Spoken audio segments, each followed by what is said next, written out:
241104 question పై గౌరవ పంచాయతీరాజ్ శాఖ మంత్రి గారిని స్పందించవలసిందిగా కోరుతున్నాను. గౌరవనీయులైన అధ్యక్షుల వారికి నా నమస్కారము. సభాసభ్యులు అడిగిన ప్రశ్నకి నా దగ్గర చక్కటి సమాధానం ఉంది.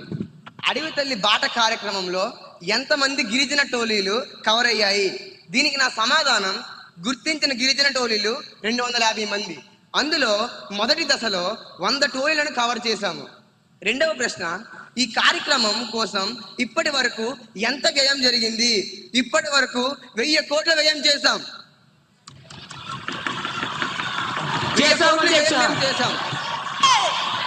మంత్రి గారి సమాధానాన్ని పూర్తిగా వినవలసిందిగా కోరుకుంటున్నాను. ఇంకా ఎన్ని గిరిజన ప్రాంతాలు కవర్ అవ్వాల్సి ఉంది? మిగిలిన ప్రాంతాలను ఎప్పటిలోగా పూర్తి చేస్తారు? దీనికి నా సమాధానం, ఇంకా 150 టోలీలు కవర్ అయ్యాయి. రాబోయే ఏడాదిలో మేము పూర్తి చేస్తాం అధ్యక్ష. ధన్యవాదాలు.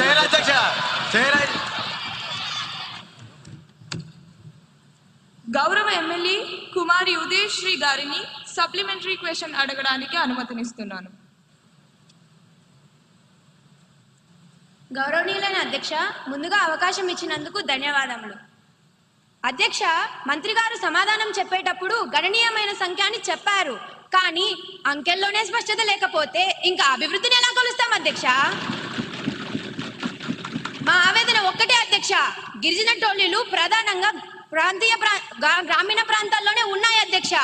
వాటికి అభివృద్ధి జరగకపోతే రాబోయేది ముందుగానే వర్షాకాలం. ఇప్పుడు కానీ ఆ కార్యక్రమాలు అనేవి చేపట్టకపోతే అసలు అక్కడికి వెళ్ళడానికి రోడ్డు సౌకర్యమే ఉండదు అధ్యక్ష. బడ్జెట్ ఉంది అంటున్నారు, మరి పనులు ఎందుకు ఆగిపోయాయి అధ్యక్ష? దయచేసి దశల వారీగాని దాటివేయకుండా వచ్చే అయిపోయే ఆర్థిక సంవత్సరం లోపు వీళ్ళు స్పష్టమైన లెక్కలను ఇవ్వగలరా అధ్యక్ష? ధన్యవాదాలు అధ్యక్ష. సభ్యులు అడిగిన ప్రశ్నకి నా దగ్గర చెంపదెబ్బ లాంటి సమాధానం ఉంది. గౌరవ సభ్యులు లేవలెత్తిన పాయింట్ చాలా విలువైనది. నేను అంకెలను దాచదలుచుకోలేదు. నిజమే, కొన్ని తండాలలో అటవీ శాఖ అనుమతులు రావడంలో జప్యం వల్లే పనులు ఆలస్యమయ్యాయి. ఇది వాస్తవం. సభ్యులు ఆందోళన దృష్టిలో ఉంచుకొని సభకు హామీ ఇస్తున్నాను, వచ్చే వారం సంబంధిత అధికారులతో మరియు ఆయా నియోజకవర్గ ఎమ్మెల్యేతో ప్రత్యేక సమీక్ష ఏర్పాటు చేస్తాం. వర్షాలు మొదలయ్యేలోపు పెండింగ్ లో ఉన్న 20 తండాల్లో పనులు ప్రారంభించి మార్చి లోపు పూర్తి చేస్తాం. నిధులు కొరత లేదు, చింతకంద శుద్ధి అంతకన్నా లేదు. ధన్యవాదాలు అధ్యక్ష.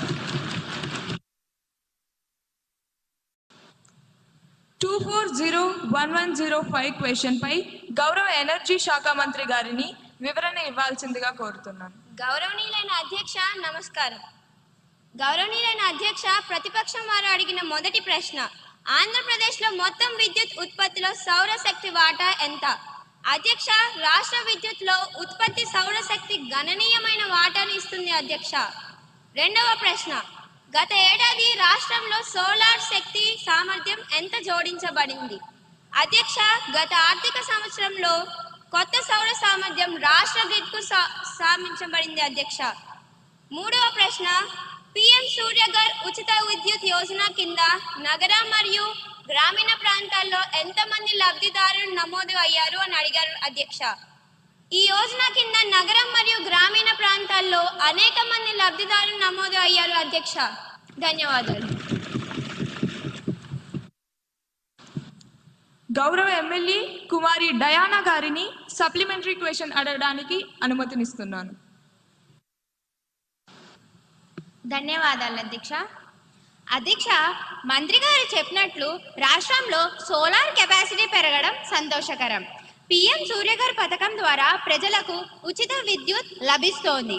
దీన్ని మేము సంతోషంగా స్వాగతిస్తున్నాం అధ్యక్ష. అయితే అధ్యక్ష, క్షేత్రస్థాయిలో ఒక ఆచరణాత్మక సమస్య ఉంది అధ్యక్ష.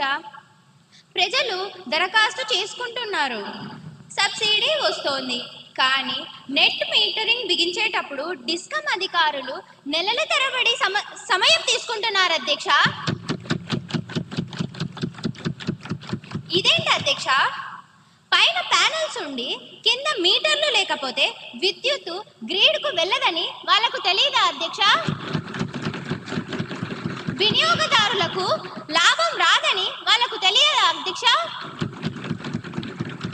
అధ్యక్ష నా విన్నపం ఒకటే. అప్లికేషన్ ఆమోదించిన 15 రోజుల్లోపే ఖచ్చితంగా నెట్ మీటర్లు బిగించాలని ప్రభుత్వం ఒక కఠినమైన గడువు విధిస్తే ఈ పథకం మరింత వేగంగా ప్రజల్లోకి ఖచ్చితంగా వెళ్తుంది అధ్యక్ష. ధన్యవాదాలు అధ్యక్ష. చాలా మంచి పాయింట్ రేస్ చేశారు.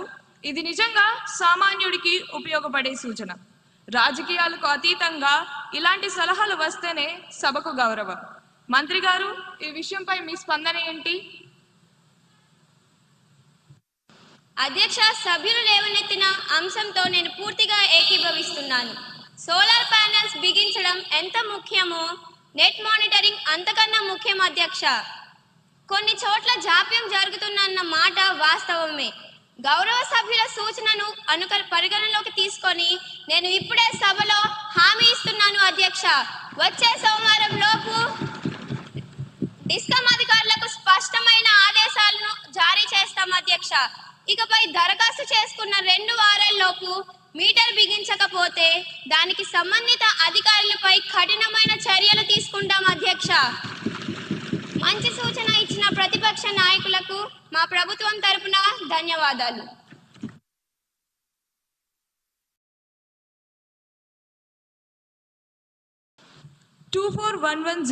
క్వశ్చన్ పై గౌరవ రవాణా శాఖ మంత్రి గారిని స్పందించవలసిందిగా కోరుతున్నాను.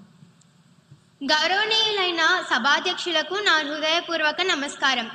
గౌరవ శాసనసభ్యులు అడిగిన మొదటి ప్రశ్న, ద్విచక్ర వాహనాలపై ప్రయాణించే కాలేజీ విద్యార్థుల కేసులు ఎంత నమోదు అయ్యాయి?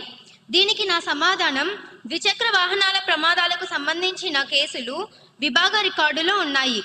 రెండవ ప్రశ్న, ఈ ప్రమాదాలను నివారించడానికి ప్రభుత్వం తీసుకున్న చర్యలు ఏమిటి? దీనికి నా